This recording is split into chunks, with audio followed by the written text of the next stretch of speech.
बिस्मिल्लाहिर्रहमानिर्रहीम। Centre provinces relations के सिलसिले की फिफ्थ एपिसोड के साथ मैं जफर नकवी आपकी खिदमत में हाजिर हूँ।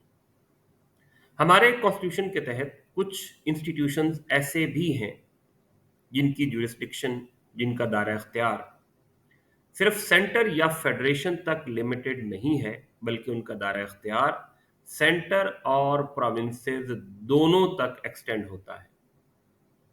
ऐसे इंस्टीट्यूशंस को हम common institutions of federation and provinces भी कह सकते हैं। आज की इस एपिसोड में हम इन्हीं इंस्टीट्यूशंस का तज़किरा करेंगे। इस सिलसिले में जो सबसे पहला और इंतहाई अहम इदारा है, उसे कौंसल ऑफ कॉमन इंटरेस्ट कहते हैं, मुश्तरका मफादात council. Council of common interest का सरबराह प्राइम मिनिस्टर ऑफ पाकिस्तान होते हैं। चारों प्रोविंशियल चीफ मिनिस्टर्स इसके मेंबर होते हैं और उसके अलावा 3 members prime minister of Pakistan nominate करते हैं।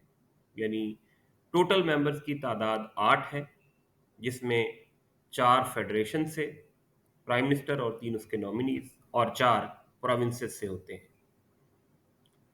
इसका जो स्ट्रिक्टो सेंसो कॉन्स्टिट्यूशनल रोल है, वो तो जो फेडरल लेजिस्लेटिव लिस्ट का पार्ट 2 है, उसमें जो सब्जेक्ट्स दिए गए हैं उस पे पॉलिसीज बनाना है। लेकिन जो इसका सियासी रोल है वो बहुत अहम है। इसका सियासी रोल, पॉलिटिकल रोल, बुनियादी तौर पे फेडरेशन और प्रोविंसेस में कॉर्डियल रिलेशंस को प्रमोट करना है। ये एक ऐसा फोरम है जिसमें वफाक और सूबों के सरबराह मौजूद होते हैं। 18th अमेंडमेंट के बाद आर्टिकल 154 में ये क्लाज ऐड की गई कि काउंसिल ऑफ कॉमन इंटरेस्ट की एक मीटिंग हर 90 डेज में ज़रूर होगी। मकसद ये है कि पॉलिटिकल जो इश्यूज होते हैं वो डायलॉग से, बातचीत से हल होते हैं। तो जब ये वफाक और सूबों के बड़े आपस में बैठेंगे, रेगुलरली मिलेंगे, तो जो उनके आपस के डिस्प्यूट्स हैं, मिसगिविंग्स हैं, इश्यूज हैं, वो बातचीत से एमिकेबल मैनर में सेटल हो जाएंगे। तो that is the first institution. उसके बाद जो अगला इदारा है वो नेशनल इकोनॉमिक काउंसिल है, under article 156 of the constitution of Pakistan. इसके सरबराह भी जो है वो प्राइम मिनिस्टर ऑफ पाकिस्तान होते हैं। चारों प्रोविंशियल चीफ मिनिस्टर इसके मेंबर होते हैं और हर सीएम अपने अलावा एक मेंबर और भी नॉमिनेट करता है। यानी प्रोविंसेस से टोटल 8 मेंबर्स होते हैं, चारों सीएम्स और एक एक सीएम्स का, हर एक सीएम का एक नॉमिनी, और 4 नॉमिनीज जो हैं वो प्राइम मिनिस्टर ऑफ पाकिस्तान के होते हैं।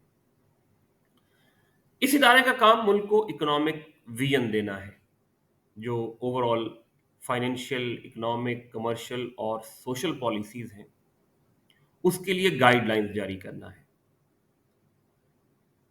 इसकी मीटिंग जो है वो आइन के तहत साल में 2 दफा होना जरूरी है। उसके बाद है नेशनल फाइनेंस कमीशन, एनएफसी, जिसको हम तफसील में डिस्कस कर चुके हैं एक दूसरी वीडियो सीरीज में। एनएफसी का सरबराह जो है वो फेडरल फाइनेंस मिनिस्टर होता है। चारों प्रोविंशियल सीएम्स फाइनेंस मिनिस्टर इसके मेंबर होते हैं और उसके अलावा प्रेसिडेंट जो है वो फर्दर मेंबर जो है वो नॉमिनेट कर सकते हैं। इसके अगर हम फंक्शंस की बात करें तो जो इसका सबसे अहम, सबसे बुनियादी फंक्शन है वो जो फेडरल गवर्नमेंट टैक्सेस कलेक्ट करती है उसमें एक शेयर अपने पास रखती है, बाकी प्रोविंसेस को चला जाता है। तो उसका जो डिस्ट्रीब्यूशन का फार्मूला होता है वो डिवाइस करना, वो फार्मूलेट करना नेशनल फाइनेंस कमीशन की जिम्मेदारी है। इसके अलावा अगर फेडरल गवर्नमेंट ने प्रोविंसेस को ग्रांट्स देनी हो उनकी प्रोविंसेस की जो नीड्स मीट करने के लिए, तो नेशनल फाइनेंस कमीशन उसके लिए भी रिकमेंडेशंस देता है। और एक तीसरा इसका फंक्शन जो बहुत ज़्यादा एक्सरसाइज नहीं होता, एनएफसी का जो काम आइन ने उसे इंटरेस्ट किया है वो उस तरह से डिस्चार्ज नहीं करता, वो है जो फेडरल और प्रोविंसेस लोन्स लेते हैं, कर्जे लेते हैं, اس کے لیے ایکسپرٹ ایڈوائس دینا، اس کا کوانٹم کتنا ہونا چاہیے، کن سورسز سے لون لینے چاہیے، کن سورسز سے لون نہیں لینے چاہیے، یہ ایک بہت ٹیکنیکل سبجیکٹس ہیں۔ اس میں آپ کی جو ٹرمز آف لون ہیں وہ میٹر کرتی ہیں، آپ کے سیکورٹی ایشوز انوالو ہوتے ہیں، لیکن پریکٹیکلی نیشنل فائنانس کمیشن اس پہ کوئی خاطر خواہ جو ہے وہ کام نہیں کرتا۔ اس کے بعد اگلا institution that is auditor general of Pakistan, article ہے 168 of the constitution of Pakistan. Auditor general جو ہے وہ نہ صرف فیڈریشن بلکہ پروونسز کے اکاؤنٹس بھی مینٹین کرتا ہے اور ان کا آڈٹ بھی کرتا ہے، یعنی پروونسز کا کوئی علیحدہ سے اکاؤنٹنٹ یا آڈیٹر نہیں ہوتا، یہ دونوں کام آڈیٹر جنرل آف پاکستان کرتے ہیں۔ اس کے بعد سپریم کورٹ آف پاکستان، یہ فیڈریشن کی کورٹ نہیں ہے، یہ پورے پاکستان کی کورٹ ہے، بلکہ پاکستان کے کانسٹیٹیوشن کے آرٹیکل نمبر 184 سب آرٹیکل 1 کے تحت اگر پروونسز اور سینٹر میں کوئی ڈسپیوٹ ہو تو اس پہ جو الٹیمیٹ اتھارٹی ہے وہ سپریم کورٹ آف پاکستان ہے۔ اس طرح پاکستان کے کانسٹیٹیوشن کے آرٹیکل نمبر 189 کے تحت سپریم کورٹ کے جو فیصلے ہیں وہ نیچے والی تمام عدالتوں پہ، وہ پروونسز میں ہوں یا اسلام آباد فیڈرل کیپٹل ٹیریٹری میں ہوں، ان پہ بائنڈنگ ہے۔ تو سپریم کورٹ فیڈرل کورٹ نہیں ہے، وہ پورے پاکستان کی عدالت ہے۔ اس کے بعد اگلا جو ادارہ ہے وہ وفاقی شرعی عدالت ہے، فیڈرل شریعت کورٹ۔ پاکستان کے آئین کے پارٹ 7 کا چیپٹر 3A جو بنیادی طور پہ جنرل ضیاء الحق صاحب کے دور میں کانسٹیٹیوشن آف پاکستان میں ایڈ ہوا، جب اوریجنلی یہ کانسٹیٹیوشن بنا تو فیڈرل شریعت کورٹ کا ادارہ پاکستان کے آئین میں شامل نہیں تھا، اسے بعد میں ضیاء الحق صاحب کے دور میں ایڈ کیا گیا۔ اس کا جو بنیادی فنکشن ہے، کور فنکشن ہے فیڈرل شریعت کورٹ کا، وہ یہ ہے کہ پاکستان کے کانسٹیٹیوشن کے آرٹیکل نمبر 227 میں یہ لکھا ہوا ہے کہ پاکستان میں کوئی بھی لا ایسا نہیں ہوگا جو اسلام کے اگینسٹ ہوگا۔ تو فیڈرل شریعت کورٹ کو یہ اختیار دیا گیا ہے کہ اگر کوئی لا اس کورٹ کی نظر میں اسلام کے اگینسٹ ہو، ریپگننٹ ٹو اسلامک پرووینز ہو، تو وفاقی شرعی عدالت جو ہے وہ اس لا کو سٹرائک ڈاؤن کر سکتی ہے۔ جیسے ٹرانسجینڈر جو ایکٹ تھا اس کی کچھ پرووینز اس کورٹ کی نظر میں اسلام کے اگینسٹ تھیں، تو اس کو سٹرائک ڈاؤن کر دیا گیا۔ سود پہ ججمنٹ ہے فیڈرل شریعت کورٹ کی۔ تو دیٹ از فیڈرل شریعت کورٹ۔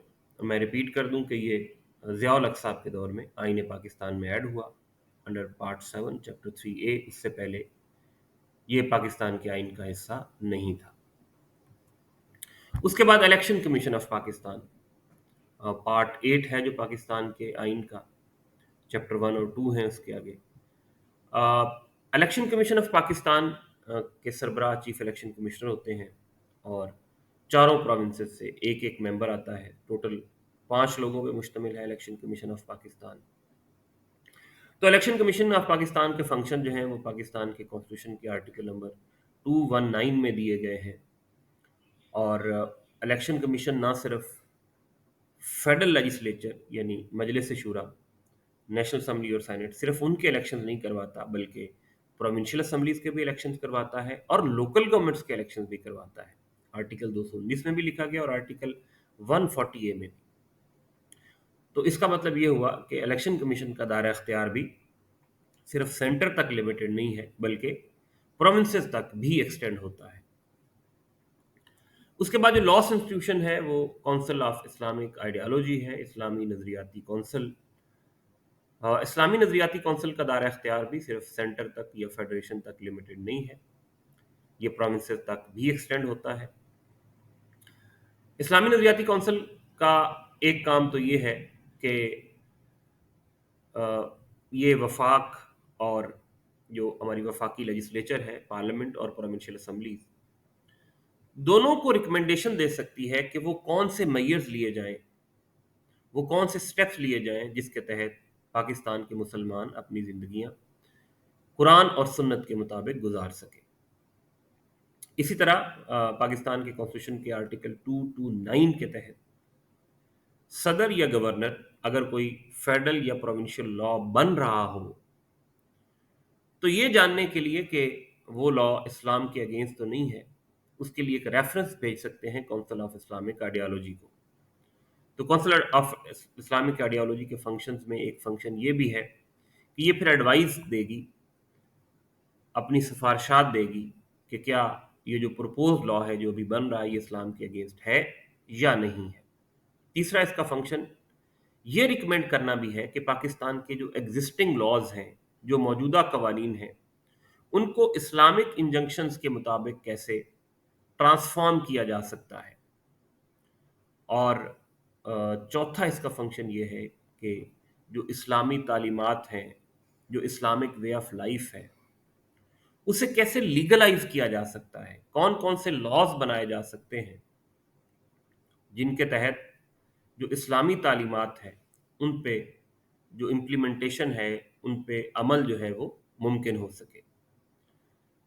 तो that is all about common institutions of federation and provinces. अभी के लिए इतना ही, अभी इजाज़त दीजिए। अल्लाह हाफिज।